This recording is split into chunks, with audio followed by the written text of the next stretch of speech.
Devin Booker, the key for him was the beginning of the third quarter because the Knicks were only down by 2 at the half, and then Booker just was on fire to start the second half.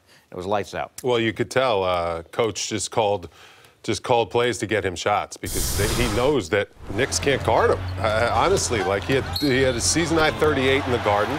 Then he beat his season high. Went for what he go for 39. He didn't have 41. To play, 41. He didn't have to play the last 5 minutes of the game. The Knicks just have no answer for him defensively. The way he can shoot the ball from the outside, they got a lot of little trick plays to get him looks at the basket.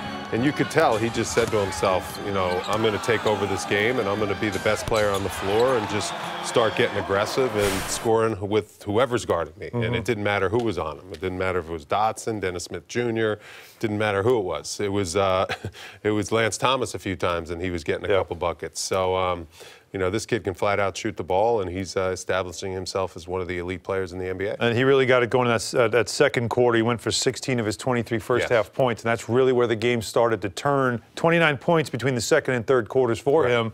You said it at halftime. He could go for 50. He came close. You know, he does get if it was get a close to 41. Game, he probably would have. But he comes out of the game once he hit the 40-point mark. That's when he came out of the game. But if they needed it, he might have been able to get to 50 because he looked that comfortable shooting the basketball. And that, to me, is the biggest issue here, is that we see this all season long, the Knicks defense, and I'm sure David Fizdale will talk about this as well.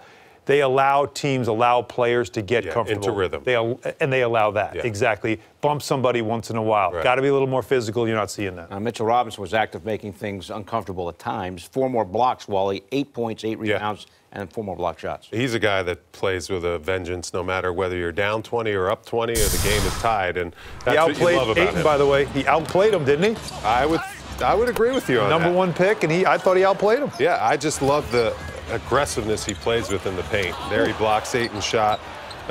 He also had 2 steals in there also. 8 net, 10 and 6. And Mitchell Robinson had 8 points, 8 boards, blocks. The 4 blocks, the 2 steals. That's what I mean by outplayed. I'm going to go with outplayed him. I love it. And I when you're the number 1 pick and a second-round guy outplays you. Finishes. You see how he rips the rim down every time he goes to dunk. He gets it. He elevates. He hangs on the rim. He sends a message to the other team when he dunks that I'm here to own the paint. And that's what you want out of your big man. And the fact that he is already establishing that in the NBA at a young age as a second-round pick, it's a tremendous thing for the Knicks.